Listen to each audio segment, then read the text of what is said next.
ஹரே கிருஷ்ணா. தெய்வ திரு ஆச பக்திவேதாந்த சுவாமி ஸ்ரீல பிரபுபாதர் விரிவான பொருள் உரைகளுடன் அருளிய ஸ்ரீமத் பாகவதம் காண்டம் 2 பிரபஞ்சத் தோற்றம் அத்தியாயம் 10 எல்லா கேள்விகளுக்கும் பாகவதமே தகுந்த விடை. பதம் 22-23. 22ஆம் பதம். போத்தியமானஸ்ய ருஷிபிர் ஆத்மனஸ்தஜ் ஜிக்ருக்ஷத கர்ணௌச்ச நிரபித்யேதாம் திச ஸ்ரோத்ரம் குணக்கிரக. மொழிபெயர்ப்பு.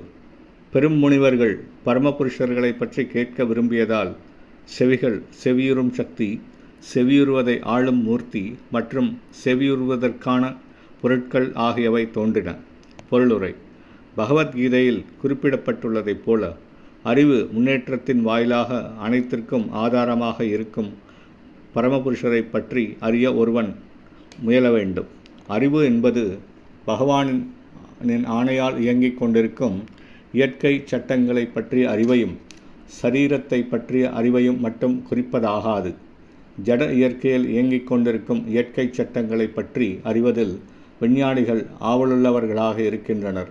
மற்ற கிரகங்களில் வெகு தூரத்தில் நிகழும் விஷயங்களை பற்றி வானொலி மற்றும் தொலைக்காட்சி பெட்டிகளின் மூலமாக செவியுற அவர்கள் மிகவும் ஆவல் கொண்டுள்ளனர். ஆனால் ஆத்மாவை பற்றியோ அல்லது பகவானை பற்றியோ செவியுறுவதற்காகவே அவர்களுக்கு செவியுறும் சக்தியும் செவியுறும் கருவிகளும் அளிக்கப்பட்டுள்ளன என்பதை அவர்கள் அறிய வேண்டும்.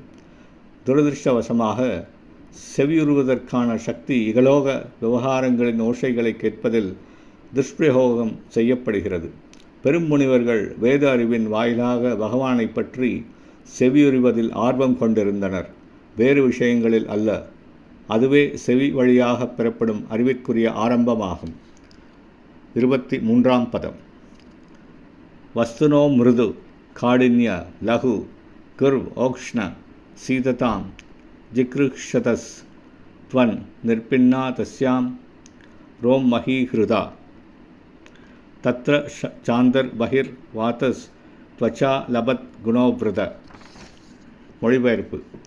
ஜடத்தின் இயற்கை குணங்களாகிய மிருதுத்தன்மை, கடினத்தன்மை, சூடு, குளிர், லேசான தன்மை மற்றும் பாரமான தன்மை, உணர்ச்சியின் பின்னணியான தோல், மயிர்கண்கள், உடலின் மேலுள்ள ரோமங்கள் மற்றும் அவற்றின் ஆளும் மூர்த்திகள், மரங்கள் ஆகியவற்றை அறிய விரும்பியதும் அவை உற்பத்தி செய்யப்பட்டன. தோலின் உள்ளும் புறமும் உள்ள காற்றுத்திரையின் மூலமாக புலன் உணர்வு முக்கியத்துவம் பெற்றது. பொருளுரை. ஜடத்தின் இயற்கை குணங்களான மிருதுத்தன்மை போன்றவை புலன் உணர்வை பற்றிய விஷயங்களாகும். ஒரு பொருளை கையால் தொட்டு பார்ப்பதால் அதன் உஷ்ண நிலையை ஒருவரால் அறிய முடியும்.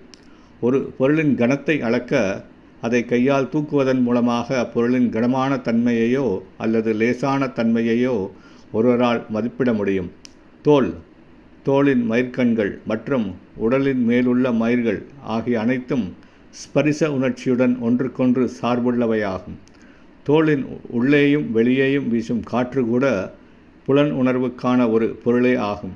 இப்புலன் உணர்வும் கூட அறிவை பெறுவதற்குரிய ஒரு மூலமாகும். ஆகவே மேலே குறிப்பிடப்பட்டுள்ளதைப் போல் பௌதிக அறிவு அல்லது சரீரத்தை பற்றிய அறிவு ஆத்ம அறிவுக்கு கீழ்ப்பட்டதென்று இங்கு சுட்டிக்காட்டப்பட்டுள்ளது.